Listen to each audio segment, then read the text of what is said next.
13వ అధ్యాయం రోమపత్రిక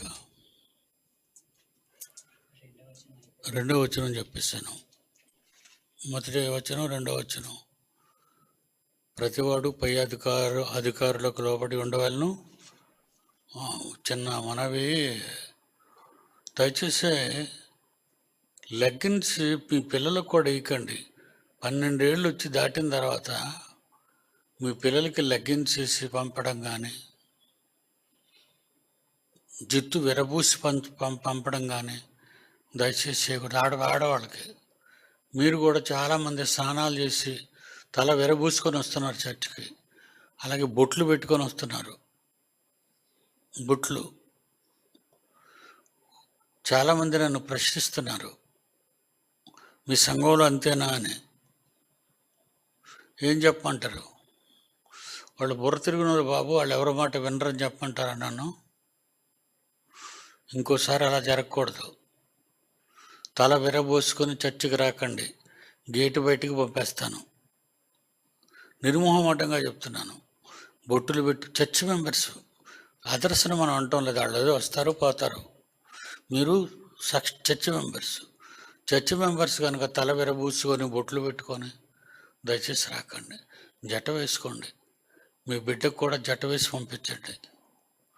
లెగ్గిన్స్ వేయకండి. పిల్లలకి 12 ఏళ్ళు దాటాయంటే లెగ్గిన్స్ వేయకండి. చిన్నప్పుడు ముద్దు 2 ఏళ్ళు 3 ఏళ్ళు 4 ఏళ్ళు 5 ఏళ్ల వరకు ముద్దు. చిన్నపిల్లలకు కూడా తల విరబూసి పంపుతున్నారు చాలామంది. జుట్టు ఎగురుకొని పిల్లలు మాటికి ఇలాగ అనుకొని మాట్లాడేటప్పుడు పరిగెత్తేటప్పుడు జుట్టు సర్దుకుంటున్నారు, పడిపోతారు వాళ్ళు. ఇంకోసారి జరగకూడదు. తల విరబూసుకొని ఎవరో చర్చకి రాకూడదు, మీ పిల్లల్ని పంపకూడదు. మీ పిల్లలకి లెగ్గిన్స్ 12 ఏళ్ళు దాటితే దయచేసి లెగ్గిన్స్ వేయకండి, బొట్లు పెట్టుకోకండి. మైకు ముందుకు వచ్చి బొట్టు పెట్టుకొని చెప్తున్నారు. ఏదో ఒక ప్రకటనలో చూశాను, ఒక ఆడమనిషిని, ఎవరో ఆవిడ పేరు గుర్తురావట్లేదు, బొట్టు పెట్టుకొని వచ్చి ఇక్కడ అనౌన్స్మెంట్. కొంతమంది ప్రసంగాలు పరాయాలు అడుగుతున్నారు ఎక్కడి నుంచో చూసి. మీకు ఆ హ్యాబిట్కి పోకపోతే మిమ్మల్ని ఆ పదవిలోంచి తీసేస్తాను. సీరియస్గా చెప్తున్నాను. రోమపత్రిక 13వ అధ్యాయంలో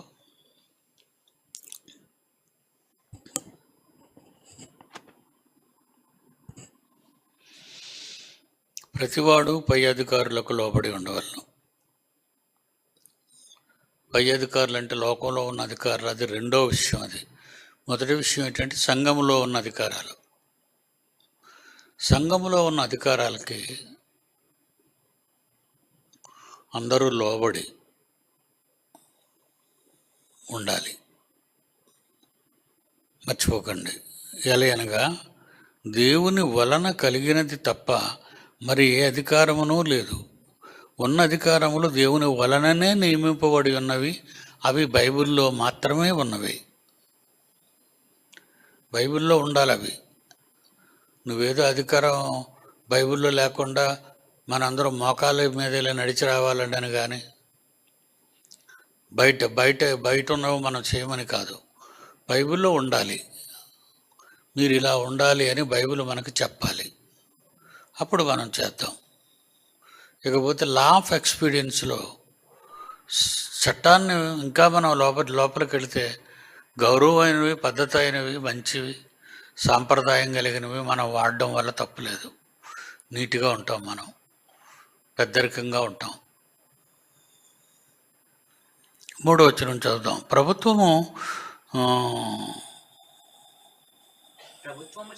ప్రభుత్వము చేయువారు చెడ్డ కార్యములనే కానీ మంచి కార్యములకు భయంకరులు కారు. ప్రభుత్వం చేసేవాళ్ళు అంటే అధికారాలు చేసేవాళ్ళు. మీ మీద ఎందరో అధికారాలు ఉన్నాయి. సండే స్కూల్ మీద ఎన్నో అధికారాలు ఉన్నాయి. పెద్దవాడు స్త్రీల కూటంలో ఎన్నో అధికారాలు ఉన్నాయి. సంఘంలో ఎన్నో ఇవన్నీ అధికారాలు. ఈ అధికారాలు దేని గురించి మాట్లాడుతూ, ప్రభుత్వం చేయవారు చెడ్డ కార్యములకే కానీ మంచి కార్యములకు భయంకరులు కారు. ఎందుకు కోపడుతున్నారు? ఎందుకు తల విరబూసుకొని రావద్దంటున్నారు? ఎందుకు లెగ్గిన్స్ చేయొద్దంటున్నారు? అవి ఇతరులకు అభ్యంతరకరంగా ఉన్నాయి. కంప్లైంట్స్. ఇప్పుడు ఇంతకాలం అనకుండా ఇప్పుడే ఎందుకు అంటున్నానని మీరు అనుకోవచ్చు. ప్రజలు ఏమనుకుంటున్నారు? ఎప్పుడు కూడా నేను ఎంక్వైరీ చేస్తుంటాను. కిందన ప్రజలు గుమికూడి మాట్లాడి డిస్కషన్ చేసుకుంటూ వెళుతుంటారు. వాళ్ళు ఏమనుకుంటున్నారు? ఆ ఇన్ఫర్మేషన్ అంతా టేకప్ చేస్తారు. కనుక ఈరోజు మన చర్చకు చాలామంది తెలియని వారు అనేక మంది రాగలుగుతున్నారు అంటే కారణం ఏంటో తెలుసా? మన మనం మనం అలవాటు చేసుకున్న మంచి పద్ధతులు వాళ్ళకి నచ్చాయి అవి. అంతకుముందు భయంకరంగా జాకెట్లు వేసుకోవడాలు, భయంకరంగా చేతులు కుట్టించుకోవటాలు, వీటి వల్ల ఆ రోజుల్లో గట్టిగా నిర్బంధించాను. మీరందరూ మానేశారు. ఇప్పుడు ఎవరు ఆ టాపిక్ ఎత్తటం లేదు. ఇవన్నీ పైనుంచి వచ్చేవాళ్ళు చూసిన తర్వాత ఎంత గౌరవంగా ఉందండి. ఏమండి, మరి ఎగ్జాంపుల్కి చెప్తాను. ఒక 40 ఏళ్ళు దాటిన ఆవిడే బుట్టల జాకెట్ వేసుకుంది అనుకోండి, ఏమనుకుంటారు? 40 ఏళ్ళు దాటిన ఆవిడకి పిల్లలు పుట్టి, ఆ పిల్లకి పిల్లలు పుట్టినా ఈవిడ ఇంకా బుట్టల జాకెట్లు వేసుకొని తిరుగుతుందంటే ఆవిడని ఏమనాలి? ఈవిడికి షోక్ ఎక్కువండి అంటారు.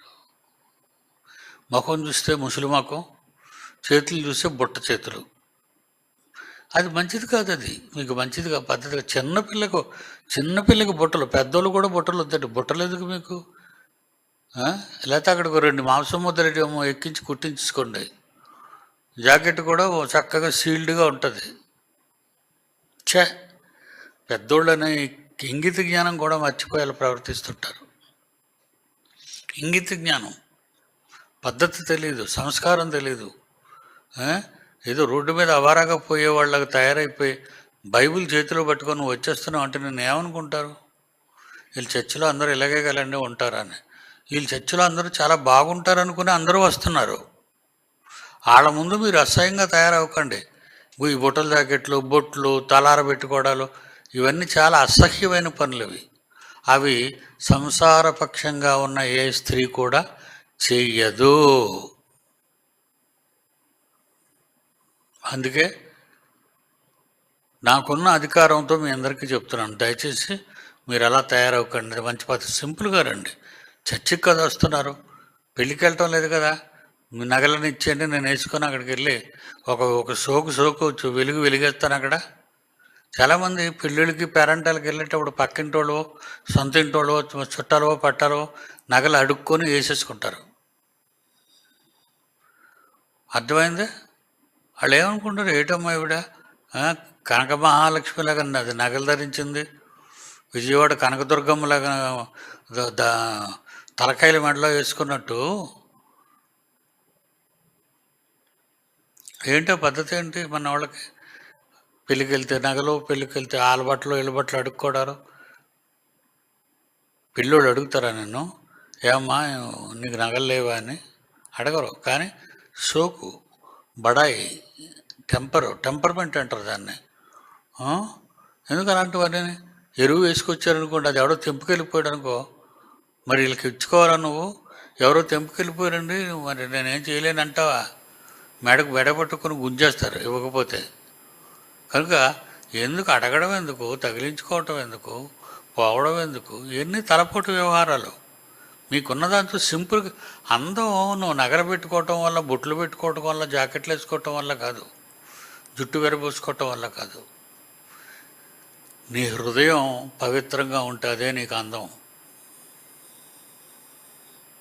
నీ హృదయం బాగుండాలి, నీ వేషం బాగుండాలి. అప్పుడు తర్వాత నీ వేషం, ఓకేనా? కనుక ఈ 3వ వచనంలో 4వ వచనంలో ప్రభుత్వం చేయవారు చెడ్డ కార్యములకే కానీ మంచి కార్యములకు భయంకరులు కారు.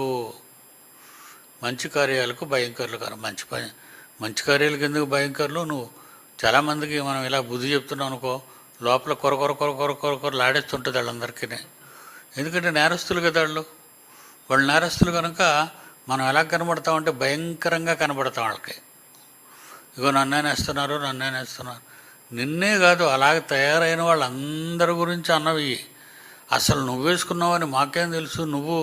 నువ్వు తల వీరు వేసుకున్నావని మాకేం తెలుసు? కంప్లైంట్స్ అవన్నీ మన చర్చ ఆడవాళ్ళ మీద వచ్చిన కంప్లైంట్స్. జాగ్రత్తగా ఉండండి, ఇంకోసారి మీరు అలా రాకూడదు. చూస్తే మాత్రం నా కోపం ఆగదు. మీకు తెలుసు కదా, చాలా కోపిష్టోడు నేను. మంచిగా ఉంటే ఎంత ప్రేమగా ఉంటానో, తేడాగా ఉంటే చాలా కోపంగా ఉంటాను. మీరు మంచిగా ఉండండి, నేను చాలా సంతోషంగా ఉంటాను. మీరు హద్దు మీరు వ్యవహరించారనుకోండి, మిమ్మల్ని లోపలికి రానివ్వను. ఎందుకంటే మనకు తెలుసు బయట ప్రపంచం. Roman Catholics schools, RCM schools ఉన్నాయనుకోండి, అవి చాలా డీసెంట్. నా కూతురు చిన్నప్పటి నుంచి ఆర్సీఎంలోనే చదువుకుంది. జట్టలు వేసుకోవాలి అంతే. ఆడపిల్లలు జట్టలు వేసుకోవాలి, బొట్లు పెట్టుకోవచ్చు. వాళ్ళు అక్కడ బొట్లు పెట్టుకోవద్దని ఏమన్నారు వాళ్ళు. హిందువులు ఉంటారు, క్రైస్తవులు ఉంటారు, కానీ జట్టలు మాత్రం కంపల్సరీ వేసుకోవాలి, తల విరబూసుకొని రాకూడదు. కనుక బట్టలు ఎలా ఉండాలి, వాళ్ళు ఇచ్చిన యూనిఫామ్ వాళ్ళు చెప్తారు ఈ కలర్లో ఉండాలని, ఎలా కుట్టించుకోవాలో చెప్తారు. జాకెట్ అనేది బుస్కోట్లో ఉంటుంది ఆ పిల్లలకి, ఆడపిల్లలకి. లంగా మీద షర్ట్ వైట్ అండ్ బ్లూ వాళ్ళ యూనిఫామ్. లంగా పెద్దది వేసుకున్న తర్వాత పాదాలు ములిగినంత వరకు. ఈ పైన వేసుకునే జాకెట్ లాంటిది ఏమో బుష్కోట్లో ఉంటుంది, పెద్దవాళ్ళు వేసుకున్నది. అంతే, అంత కింద వరకు ఉండాలని వాళ్ళ ఉద్దేశం. ఆడపిల్లలు అలా ఉండాలి అని. కనుక సుగ్గా తయారయ్యే ఆడపిల్లలు ఏమనుకుంటారు, వాళ్ళ టీచర్స్ని చూసి కోప్పడిపోతుంటారు, మా టీచర్ మంచిది కాదు అని. వద్దు, అలా మనం అనుకోకూడదు. సంస్కారం గురించి, పెద్దరికం గురించి చాలా జాగ్రత్తగా మనం ఉండాలి. అది మంచి పద్ధతి. మనల్ని చూడగానే అందరూ శభాష్ అనాలి. ఆమె ఎవరో కానీ చూడండి, తల్లిలా ఉంది, చక్కగా వెళ్తుంది, తల దించుకొని వెళ్ళిపోతుందని. కొందరు అలా రిక్కులు చూస్తుంటారు. అలా ఆయన ముందుంటాడు, వెనకాతలు కూర్చుంటుంది మోటార్ సైకిల్ మీద, దిక్కులు చూస్తుంటుంది. ఎందుకంటే ఆయనకి ఎలాగా కనబడదు కనుక. ఆ వెనక తిరిగి బుర్ర తిప్పి చూడలేడు కదా, బుర్ర తిరగదు కదా వెనక్కి. అందుకే బండి ఎక్కారంటే ఓ వెలగబెడుతుంటారు. వెనకాతలు ఫాలో అయ్యాడు ఎలాగుంటాడు, ఇది భలే ఉందరా అనుకుంటాడు. చూసారా ఎంత అసహ్యం, అది నీకు అవమానం కదా ఆ మాట వాడు అలాగ అనుకోవడం. అలాగే లెగ్గిన్స్ వేసుకున్న వాళ్ళు మోటార్ సైకిల్ మీద ఎక్కుతారు. బండగా చెప్తాను, ఇటుకు తొడ ఎలబడిపోతుంటుంది. ఆ స్కిన్ టైట్ కదా అది. ఆ స్కిన్ ఎంతవరకు వెళ్తుందో అంతవరకు ఆ బట్టలాగా. అది ఎంత అసహ్యంగా ఉంటుందండి, చూసేవాళ్ళకి ఛీ అనిపిస్తుంది. మరి భర్తలే వేయిస్తారో లేకపోతే భర్తలు డామినేట్ చేసి ఆడవాళ్ళే వేసుకుంటారో నాకు తెలియదు, కానీ అది మంచి పద్ధతి కాదు, సంసారమైన పద్ధతి కాదు. ప్రభుత్వం చేయవారు చెడ్డ కార్యములకే కానీ మంచి కార్యములకు భయంకరులు కారు. నీకు మేలు కలుగుటకు అధికారులు దేవుని పరిచారకులు. వాళ్ళు ఆ రకంగా చెప్పారు అంటే నువ్వు వినాలి. ఎందుకంటే దేవుని పరిచారకులు వాళ్ళు, లోకానికి పరిచారకులు కాదు. లోకానికి ప్రధానమంత్రి, రాష్ట్రానికి ముఖ్యమంత్రి కాదు. దేవుడు నియమించిన సంఘములోని అధికారులు వాళ్ళు. వాళ్ళు ఏం చెప్తే అది మీరు జాగ్రత్తగా వినాలి, ఎదురు తిరగకూడదు. ఏమన్నా ప్రభుత్వం చేయవారు చెడ్డ కార్యములకే కానీ మంచి కార్యములకు భయంకరులు కారు. నీకు మేలు కలుగుటకు అధికారులు దేవుని పరిచారకులు. అది నీకు మేలు కలుగుతుంది, వాళ్ళ చెప్పటం వల్ల నీకు మేలు జరుగుతుంది. మరి దేవుని వలన మేలు పొందుతావా, కోపం పొందుతావా? కోపం పొందితే నీ కర్మ, ఇంకెవరేం చేయలేరు. నీకు మేలు కలుగుటకు అధికారులు దేవుని పరిచారకులు. వారికి భయపడకుండా కోరితవా? నేను అధికారులకు నేను లోబడినండి, నేను మరి వాళ్ళు ఏం చెప్పినా వినండి అంటావా? అలాగనే ఎప్పుడు అనగలవు తెలుసా నువ్వు? అలాగా కిందనంటున్నాడు, వారికి భయపడకుండా కోరితవా? వారికి భయపడకుండా ఉండాలని కోరుకుంటున్నావా? మేలు చేయము. నువ్వు మేలు చేయి, మంచి చేస్తుండు. నిన్నెందుకు అధికారులు నువ్వు ఇలా చేయి అలా చేయని ఎందుకంటారు? మంచి చేసేవాళ్ళని, బాగా చదువుకున్న వాళ్ళని టీచర్ ఎందుకు కొడుతుంది? చదువుకోలేని వాళ్ళని కొడుతుంది, చదువుకున్న వాళ్ళని పొగుడుతుంది. చాలా మంచి మార్కులు వచ్చారా నీకు, మంచి మార్కులు వచ్చాయమ్మా నీకు అని టీచర్ పొగుడుతుంది. ఎవరిని బెత్తాలతో కొడుతుంది? దగ్గరికి వెళ్ళి ఈడు ఉన్నాడు, దున్నపోతులా ఉన్నాడు, చదువు రాదు, వెదవగారు పడాలమని ఇతను పొగుడుతున్నప్పుడే ఈయన్ని బెత్తంతో దెబ్బేసేస్తుంది. ఎందుకు? వాడు చదువుకోవటం లేదు, వాడు కనుక నువ్వు ఒకవేళ నీ అధికారులని ఎడల బాగా ప్రవర్తించాలనుకున్నావు అనుకో, వారికి భయపడకుండా కోరుతావా? వారికి నువ్వు భయపడకుండా ఉండాలనుకుంటున్నావా? మేలు చేయి. అప్పుడు వారి చేత మెప్పు పొందుదువు. అదే నేను చెప్పాను, వారి చేత మెప్పు పొందుదువు. నీవు చెడ్డది చేసిన ఎడల భయపడు. నువ్వు తప్పు చేస్తున్నావు అనుకో, భయపడు. వారు ఊరకయే ఖడ్గము ధరింపరు. కీడు ప్రతివాని మీద, కీడు చేయువాని మీద ఆగ్రహము చూపుటకై వారు ప్రతీకారము చేయు దేవుని పరిచారకులు. దేవుని వల్ల నియమింపబడిన వారు కనుక తప్పు చేసిన వారిని, తప్పుగా ప్రవర్తిస్తున్న వారిని వాళ్ళు చెప్తారన్నీ. ఇలా ఉండమ్మా, ఇలా ఉండాలి నాన్న, మనం ఇలా నేర్చుకోవాలి, మనం ఇలా పద్ధతి ప్రకారం ఉండాలి, మనం టైంకి రావాలి, వాక్యాన్ని టైంకి నేర్చుకోవాలి, మనం ఎప్పుడు వినేవాళ్ళమై ఉండకూడదు, వాక్యాన్ని చెప్పేవాళ్ళమై ఉండాలి, సేవ చేసేవాళ్ళమై ఉండాలి. ఇవన్నీ కూడా వాళ్ళు చెప్తారు నీకు, అవన్నీ నువ్వు విను, దాని ప్రకారంగా జరిగించు. కాబట్టి ఆగ్రహ భయమును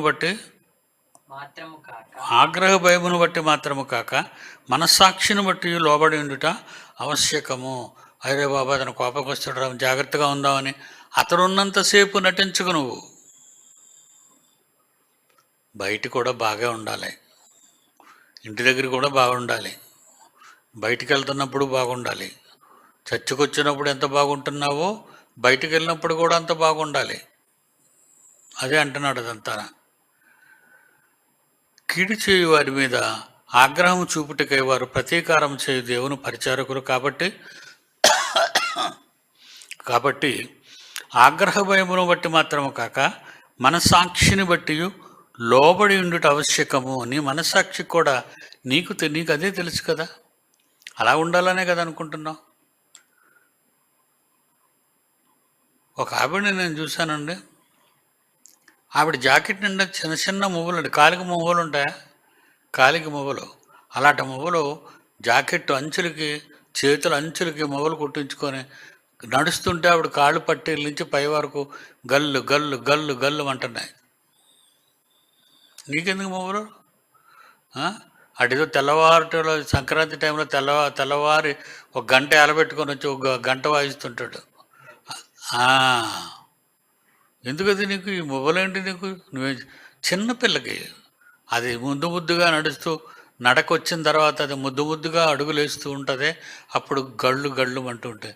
చంటిది కదా, దాన్ని చూసి సంతోషపడతాం, నా కూతురు చక్కగా నడుస్తుంది అని. చిన్నపిల్లకి దాని పడ్డైపోయినా నీకు మువ్వలా ఏమండి? చాలామందికి పెద్ద అయిపోయినా, పడ్డల్లాగా అయిపోయినా సరే మువ్వలు ఉండాలండి. మువ్వలు ఉండకపోతే ఉండలేరు. దేనికి మువ్వలు? దేనికమ్మా మువ్వలు? ఆడవాళ్ళకి బ్యాడ్ హ్యాబిట్స్ అన్నీ అనేక మందిని చూసి నేర్చుకున్నారండి వీళ్ళు. చాలామందిని చూసి నేర్చుకున్నారు, నేను మొబైల్ పట్టుకోవాలి. మీ ఆయనకి మొబైల్ ఇష్టమైతే రాత్రులు అదేదో సినిమాలో రాత్రి దెయ్యం అయిపోయి వచ్చి గెద్దుతుందే, ఏం పేరు మధ్యన వచ్చింది, చంద్రముఖి. మా పంతులు కూడా చెప్పాడు, చంద్రముఖి సరిగ్గా రాత్రి అవగానే మొబైల్ కట్టుకొని గెంతుతుంది. మీ ఆయన దగ్గరికి గెంతలాగా తలుపులు వేసిన తర్వాత పడుకుంటారు కదా, నిద్రపోయే ముందు ఒక నాట్యం చేస్తానండి, మీరు అలాగా మత్తులోకి వెళ్ళిపోండి అని. ఇంకా ఆడు పడుకోడు, తలుపు తీసుకొని తావతలకి వెళ్ళిపోయి పడుకుంటాడు. అమ్మ నువ్వు ఎంతసేపు చేస్తావో చేసుకొని. 5వ వచనంలో, కాబట్టి ఆగ్రహ భయమును బట్టి మాత్రము కాక మనస్సాక్షిని బట్టి, నీకు కూడా మనస్సు ఉండాలి కదా, అవును కదా అలా చేయకూడదు కదా అని నువ్వు అనుకోవాలని దేవుడు అంటున్నాడు. వాళ్ళ ఆగ్రహ భయమును బట్టి మాత్రం కాక మనస్సాక్షిని బట్టి లోబడి ఉండుట ఆవశ్యకము. ఎలయనగా వారు దేవుని సేవకులై ఉండి ఎల్లప్పుడూ ఈ సేవ ఎందే పని కలిగి ఉందరు. ఏంటండి ఆయన ఎప్పుడు అంటూనే ఉంటాడండి, ఎప్పుడు ఆయన మమ్మల్ని అంటూనే ఉంటాడండి, ఎప్పుడు ఆమె మమ్మల్ని అంటూనే ఉంటుందండి. అది అనకండి, ఆ భాష మంచిది కాదు. ఇదిగో ఇక్కడ అదే చెప్పాడు, అలాగ అనకూడదని. ఏమన్నాడు? కాబట్టి ఆగ్రహ భయమును బట్టి మాత్రం కాక మనస్సాక్షిని బట్టి లోబడి ఉండేట ఆవశ్యకం. అనగా వారు దేవుని సేవకులై ఉండి ఎల్లప్పుడూ ఈ సేవ ఎందే, అంటే మీ సేవ ఎందే పని కలిగి ఉందరు. మీ సేవ, మీకు సేవ చేయటంలోనే, మీకు మంచి నేర్పటంలోనే, మీకు మంచి పద్ధతులు నేర్పటంలోనే వాళ్ళు ఈ పని కలిగి నేను ఇచ్చాను. అలా ఉండమన్నాను, వాళ్ళని అలా చేయమన్నాను, సంఘం కొరకు అలా బ్రతకమన్నాను.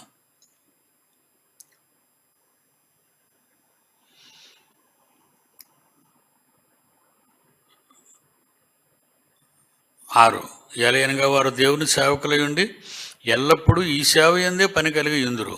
ఇందుకే కదా మీరు పన్ను కూడా చెల్లించుచున్నారు.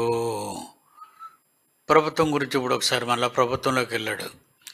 మనకు సేవ చేసే పోలీసులు కానివ్వండి, టెలిగ్రాఫిక్ వాళ్ళు కానివ్వండి, మరి ఫోన్స్ డిపార్ట్మెంట్ కానివ్వండి, రైల్వే కానివ్వండి, ఏదైనా ఏ డిపార్ట్మెంట్ అయినా, సిఐడి కానివ్వండి, వీళ్ళందరూ కూడా, కలెక్టర్ కానివ్వండి, అఫీషియల్స్ అందరూ కూడా పనిచేస్తున్నారు కార్యాలయాల్లో, ఆఫీసుల్లో. ఎవరి కోసం?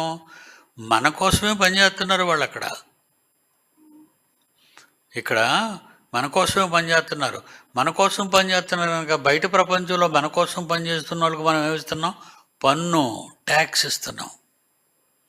సబ్బు కొనుక్కుంటాం, పన్ను కడతాం. కొబ్బరి నూనె కొనుక్కుంటాం, పన్ను కడతాం. బట్టలు కొనుక్కుంటాం, పన్ను కడతాం.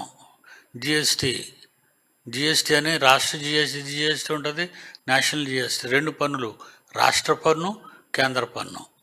అందుకే మనకు బట్టలు ఎంత కాస్టో పన్ను కూడా ఇంచుమించు అంతవరకు వెళ్ళిపోద్ది.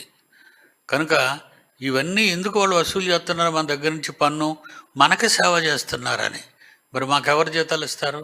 ఇప్పుడు వీళ్ళందరికీ జీతాలు ఎవరు ఇస్తున్నారు అనుకున్నారు? మీరు కొనుక్కునే ఆహార వస్తువులు, మీరు కొనుక్కునే బట్టలు, మీరు ఏది కొనుక్కున్న, నూనె కానీ అనకూడదు కానీ, ఏ చిన్నది కొనుక్కున్నా దాని మీద పడే వాళ్ళకి మీరు ఇచ్చే డబ్బుల్లో పన్ను కూడా ఇస్తారు. వాళ్ళకి, ప్రభుత్వానికి పన్ను చెల్లిస్తారు. అదే చెప్తున్నాడు, లోకంలో మనకు పనిచేస్తున్న వాళ్ళకే మనం పన్ను కడతాం కదా. మరి మీ కొరకు, సంఘంలో మీ కొరకు పనిచేస్తున్న వాళ్ళకి మిమ్మల్ని పన్ను అడగటం లేదు కదా. నేను ప్రసంగం చేసినందుకు మిమ్మల్ని పన్ను అడగటం లేదు. మన పాపం యూత్ మీటింగ్ పిల్లలు చాలాసేపు వెయిట్ చేసి, డాడీ పుస్తకాలు ప్రింట్ చేసాం, చక్కగా సేల్ అయ్యే డాడీ అని 5,000 తీస్తున్నారు. వద్దు నాయన, మీరే ఉంచుకోండి. నేను పన్ను తీసుకునేవాడిని కాదు కదా మీకు. నేనే తిరిగి పన్ను ఇచ్చేవాడిని మీకు. నేనే నా పిల్లలకి ఏదైనా చెయ్యాలంటే నేనే చెయ్యాలని చేస్తాను అందరికీ. కనుక నాకు ఇస్తుంటే వద్దులేనా అన్న, నేనే మీకు ఇవ్వాలరా, ఉంచుకోండి అన్న. కనుక మీకు ఎవరైతే వాక్యం చెప్తున్నారో, ఈ మధ్య ఆడపిల్లలు కానీ మగ పిల్లలు కానీ క్లాసులు బాగా జరిపిస్తున్నారు, ఆ విషయంలో నేను అప్రిషియేట్ చేస్తాను వాళ్ళని. ఇకపోతే వాళ్ళకి అన్ని గిఫ్ట్లు ఇస్తున్నారు. టీచర్స్ అందరికీ గిఫ్ట్, క్లాసులో మంచి మార్కులు వచ్చిన వాళ్ళకి గిఫ్ట్లు, మంచిగా డెవలప్ అయిన వాళ్ళకి గిఫ్ట్లు, మరి టిఫిన్ బాక్సులు కొంటున్నారు, బ్యాగులు కొంటున్నారు, మీరు కూడా చీరలు కొంటున్నారు. ఇవన్నీ మీకు ఎందుకు కడుతున్నారు? మీరు నేర్పిస్తున్నారు కనుక. మీరు నేర్పిస్తున్నారు. రేపు ప్రిన్సిపాల్స్ అందరికీ వాళ్ళ ఎంతమంది పిల్లలు పంపారో పిల్లల్ని పంపిన దాన్ని బట్టి మీకు వాళ్ళకి డబ్బులు పంపుతున్నాం. ఇంచుమించు 137 మందికి డబ్బులు చెక్ రూపాన పంపుతున్న వాళ్ళందరికీ నేనే ఇస్తున్నాను అదంతా. మరి వాళ్ళు అవి ప్రిన్సిపాల్స్కి ఇస్తారు. అంటే 5 ప్రిన్సిపాల్స్ పంపించారు అనుకోండి, 5 స్టూడెంట్స్ని పంపించారనుకోండి. ఒక్కొక్క స్టూడెంట్ మీద ఒకప్పుడు 1000 రూపాయలు ఇచ్చాను, తర్వాత ఆర్థిక ఇబ్బందుల వల్ల 500 ఇచ్చాను, తర్వాత ఆర్థిక ఇబ్బందుల వల్ల 300కి దిగాను. ఎక్కువ వచ్చిందనుకోండి నా పిల్లలకే ఇస్తున్నాను, తక్కువ వచ్చిందనుకోండి నా పిల్లలకే ఇస్తున్నాను.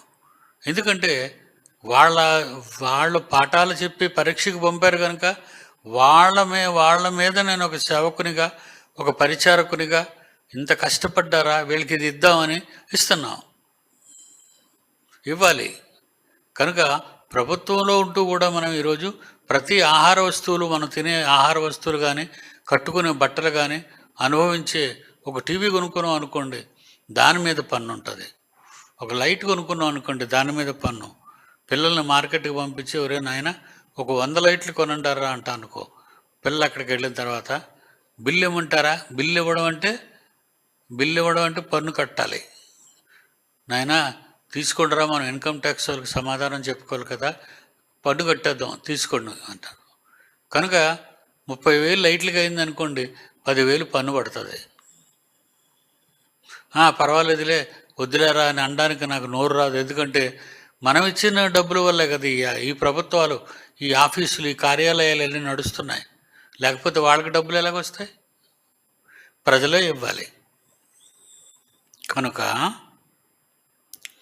లోకంలో ఉన్నది కానీ, సంఘంలో ఉన్నది కానీ, అధికారాలు అనేవన్నీ కూడా మిమ్మల్ని బాగు చేయటానికే తప్ప మిమ్మల్ని పాడు చేయటానికి కాదు. మిమ్మల్ని డిసిప్లిన్లో నడిపించడానికే తప్ప మరొక రకంగా కాదు. మీ మీద కత్తి కట్టి, కక్ష కట్టి, పగతో మిమ్మల్ని ద్వేషిస్తూ శిక్ష అనుభవించేటట్టుగా చేయటం కాదు. ఒక పద్ధతి ప్రకారంగా మనం పోవాలి. అది నేను చెప్పేది. నేనన్నా ఇకపోతే 7, ఇందుకే కదా మీరు పన్ను కూడా చెల్లించుచున్నారు. కాబట్టి ఎవనికి పన్ను వానికి పన్ను కట్టండి, ఎవనికి సుంకమో వానికి సుంకం చెల్లించండి. ఎవని ఎడల భయం ఉండవలనో వాని ఎడల భయము, ఎవని ఎడల సన్మానం ఉండవలనో వాని ఎడల సన్మానము కలిగి ఉండి అందరికీ వారి వారి రుణములను తీర్చుడి. అంటే రుణం ఏదన్నమాట? రుణంలో ఏమున్నాయి? ఎవనికి పన్ను రుణం వానికి పన్ను ఇవ్వాలి. ఎవనికి సుంకమో వానికి సుంకము. అంటే చిన్న చిన్న పనులు, ఆశీలు అంటారు. ఆశీలు చిన్న చిన్న పల్లెటూళ్ళలో సుంకాలు అంటారు, సుంకం కట్టడం. అలాగే ఈవెన్ బెరల్ గ్రౌండ్కి వెళ్ళినా సుంకం కట్టాలి. మనం సమాధి చేయటానికి అక్కడ సుంకం కట్టాలి మనం. అలాగా ఎవరికి సుంకమో వాళ్ళకి సుంకం ఇవ్వాలి. తర్వాత ఎవని ఎడల భయం ఉండవలనో వాని ఎడల భయపడాలి. ఎవని ఎడల సన్మానం ఉండవలనో వాని ఎడల సన్మానము కలిగి ఉండుడి. అందరికీ వారి వారి రుణములు తీర్చుడి. మాకేం సంబంధం లేదు, మేము ఏమేమో ఎవరితో చెప్పుకో అంటే ఎవరేమనకపోయినా లోకంలో దేవుడి దగ్గరకు వచ్చేసరికి మాత్రం దేవుడు మిమ్మల్ని పీక పట్టుకుంటాడు. ఎందుకంటే అన్నీ దేవుడి దగ్గర క్యాలిక్యులేట్ అయిపోతాయి, అన్నీ దేవుడి దగ్గర వ్రాయబడతాయి. మీ మాట, మీ నడత, మీ చూపు, మీ అడుగులు అన్నీ దేవుడికి తెలుసు. కనుక దేవుడు ఊరుకోడు.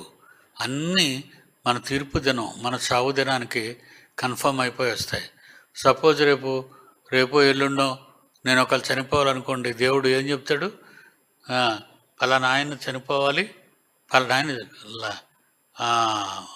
ఒరే బొమ్మ బాగోలేదురా, బ్లాక్ అయిపోయింది చూడు స్క్రీన్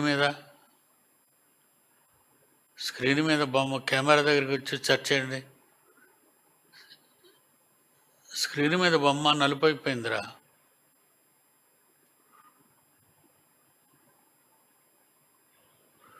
నలుపు అయిపోయింది. కెమెరా దగ్గరికి రానాయన.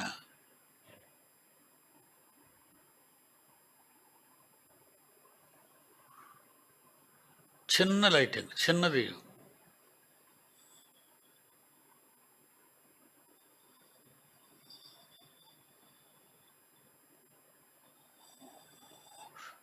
బాగుంది, సరిపోయింది నాయన, సరిపోయింది. ఓకే.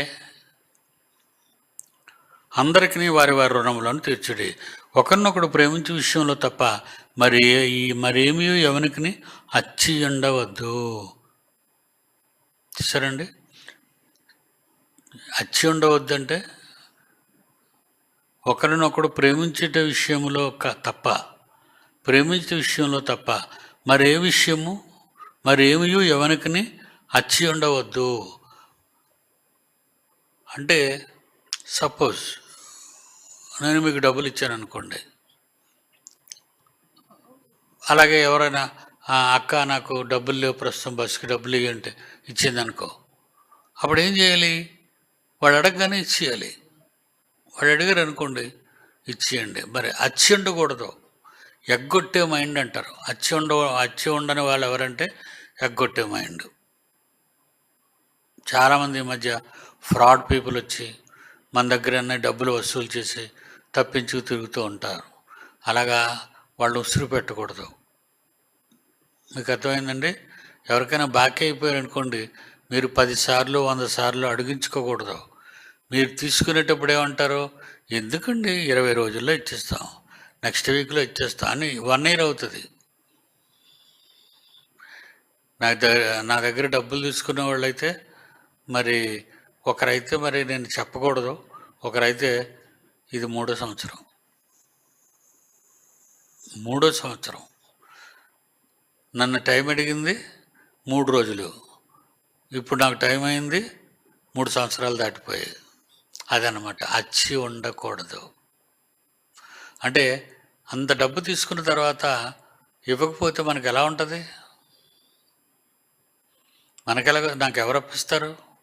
ఏమంటే నేను అప్పుడప్పుడు అనుకుంటాను, బాబు వీళ్ళందరూ సంఘస్థులందరూ బాగా పేదవాళ్ళే,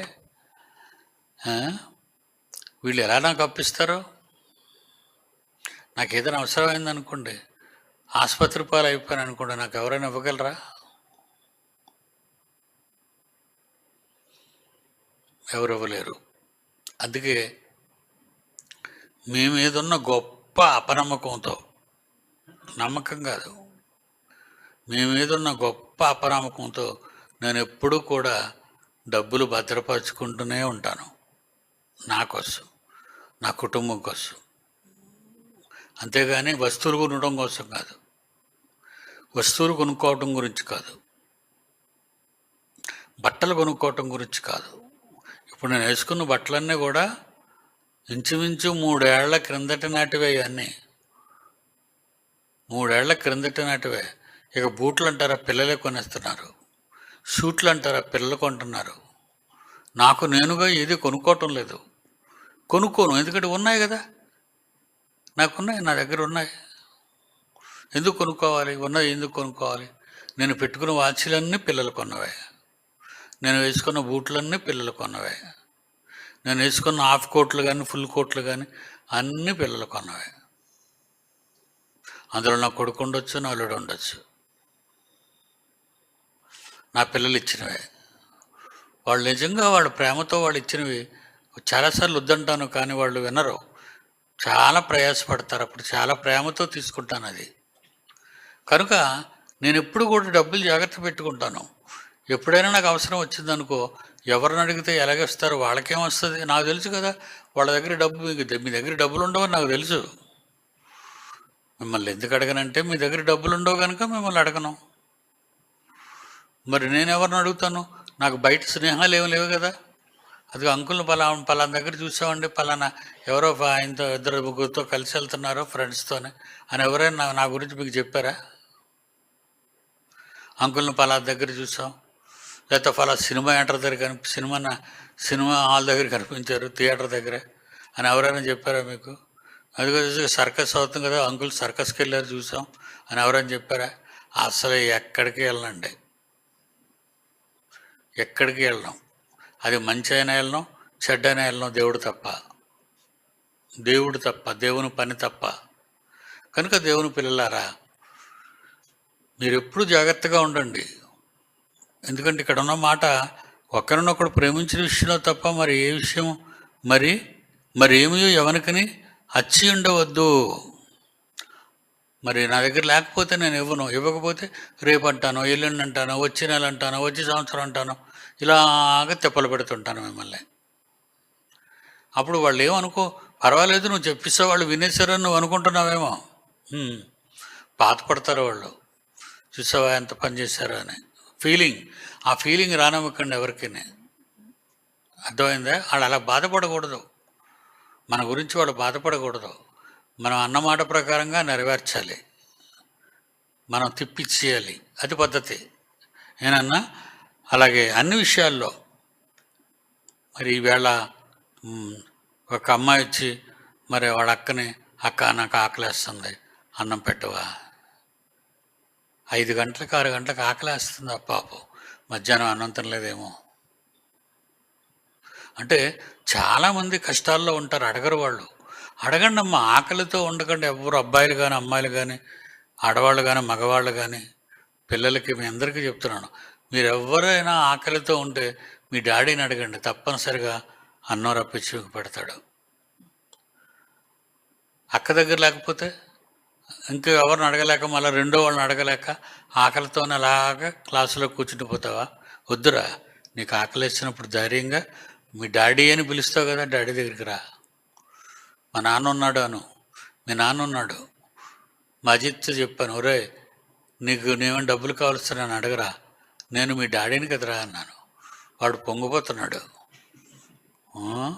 మీ డాడీని రా, నేను నీకు ఇస్తాను కదా, నీకేం కావాలో అడుగు అంటాను. వాడు అడగకుండానే వాడికి ఇస్తుంటానండి. వద్దు వద్దు అంటూనే వద్దు వద్దు అంటుంటాడు. వాడికి చాలా మొహమాటం, సిగ్గు. ఒరే నువ్వు ఇప్పటికీ గాలిలో ఎగిరిపోయేటట్టున్నారా, కొంచెం తినరా 3 పూటలు బాగా అంటాను వాడిని. 3 పూటలు బాగా తినరా. కనుక ఒకరినొకడు ప్రేమించిన విషయంలో తప్ప మరేమీ ఎవనికి అచ్చి ఉండవద్దు. ఎదుటివాని ప్రేమించువాడే ధర్మశాస్త్రము నెరవేర్చినవాడు. ఎదుటివారిని ప్రేమించిన వాడే ధర్మశాస్త్రం నెరవేర్చినవాడు.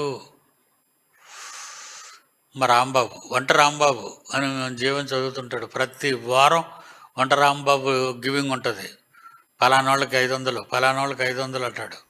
నిజంగా అండి, రాంబాబు అదే మా సెమినార్లో కూరలు ఎంతో చక్కగా మరి మీ అందరికీ రుచికరంగా వండిపెట్టిన ఘనత నా కొడుకు రాంబాబుదే. మంచి కుర్రోడు, మంచి టీం వాళ్ళది. రాంబాబు అండ్ టీం, ఇవ్వటంలో టీం, వండి పెట్టడంలో టీం. ఆ టీం అంతా నిజంగా అండి. వాళ్ళ కూతురు క్యాన్సర్తో బెడ్ రెడీ అయి పడుకుందండి. ఆ ఫోటో ఒకటి పెట్టారు. వాళ్ళ నాన్నగారు పేగు లోపల వాచిపోయి ఆయన్ని కూడా బెడ్ రెడీ అయి హాస్పిటల్లో పెట్టారు. పాపం మనందరికీ చెప్తున్నాడు, మనకందరికీ మా డాడీ గురించి ప్రార్థన చేయండి. అదిగో కూతురండి పాప, ఈ పాప కూతురు. వాళ్ళ నాన్నగారిని చూపించిన ఆయన, వాళ్ళ నాన్నగారు ఉంటారు కిందన పైన ఉంటారు వాళ్ళ నాన్నగారు. ఇద్దరు గురించి డాడీ మరి వీళ్ళకి 1,50,000 కావాలి, నేను 1,00,000 రూపాయల వరకు ఖర్చు పెట్టాను. వెంటనే మరి చెక్కు తీశాను, 50,000 రాశాను, అర్జెంటుగా పంపేమన్నాను. రేపు అనౌన్స్ చేస్తాడు జీవన్, రేపు చెప్తాడు మీరు కూడా పంపండి. 1,00,000 రూపాయలు పంపించితే సరిపోద్ది. నేను 50,000 పంపారుగా, 1,00,000 రూపాయలు పంపాడు. ఎందుకంటే ఒక్క నయా పైసా తీసుకోలేదండి. మనకి ఇన్ని సంవత్సరాలు మరి మనందరికీ కూరలు చారులు అన్నీ ఎంతో రుచికరంగా వండి పెట్టాడు. ఛార్జీ కూడా నేను డబ్బులు ఇవ్వలేదండి. ఫర్ ఇన్ఫర్మేషన్, ఛార్జీ కూడా వాళ్ళకి డబ్బులు ఇవ్వలేదు నేను. తీసుకోడు, ఇచ్చినా తీసుకోడు. అలాంటిది ఎంత కష్టం లేకపోతే, ఎంత కంగారు లేకపోతే ఈ ఫొటోస్ అన్నీ పెట్టుంటాడు. వెంటనే నేను, నా మనసు చలించిపోయింది. విదిన్ కొన్ని గంటల్లో పంపించాను డబ్బు ఆయన చేతికి అందేటట్టు. ఏమన్నాడు, ఎంత మంచి మాట అన్నాడండి. ఒకరినొకడు ప్రేమించే విషయంలో తప్ప మరి ఏమీ ఎవరికి అచ్చి ఉండవద్దు. పొరుగువానిని ప్రేమించువాడే ధర్మశాస్త్రం నెరవేర్చిన వాడు. అంతే కదా, ఎంత హెల్ప్ చేశాడు మనకి. తెల్లవారు 4-3 గంటలకు లేచిపోయి మరి ఆ స్టోర్లో ఉండేవాళ్ళని అడిగితే వాళ్ళు చెప్తారు. రైస్ అడగడం కానీ, పప్పు అడగటం కానీ, గరం మసాలా సామాన్లు అడగటం కానీ, ఏమి అడిగినా వాళ్ళని లేపేసి అవి పట్టుకొని వెళ్ళి నూనె డబ్బాలు మనకు వంట సిద్ధం చేశారు. టైంకి భోజనం. దేవుని పిల్లలారా, అలాంటి వానికి మనం ఇవ్వాలి. ఇవ్వకపోతే ఎలా? ఎవరు చూస్తారు? అవసరం కనుక అడిగాడు, మరి మన దగ్గర లేకపోతే ఎలాగా? మీరు వెంటనే ఇవ్వలేరు, నేను వెంటనే పంపగలను. మీరు ఇవ్వని మీరు నెమ్మదిగా ఇస్తారు, నేను వెంటనే పంపుతాను. ఇది మన సంఘం అనేక మందికి నేర్పిస్తున్న విధి విధానం ఇలా ప్రతి వాళ్ళు ఉండగలిగితే, ప్రతి ఒక్కరూ ఉండగలిగితే నిజంగా సంఘం యెరూషలేము సంఘంలాగా, అంత్యోకయ సంఘంలోన సంఘంలాగా మనం ఉండేవాళ్ళం. మనం ఉంటాం తప్పనిసరిగా. అందుకే ఇవ్వటం అనేది మానకండి అంటాను ఎవరినైనా. ఇవ్వటం అనేది మానకండి.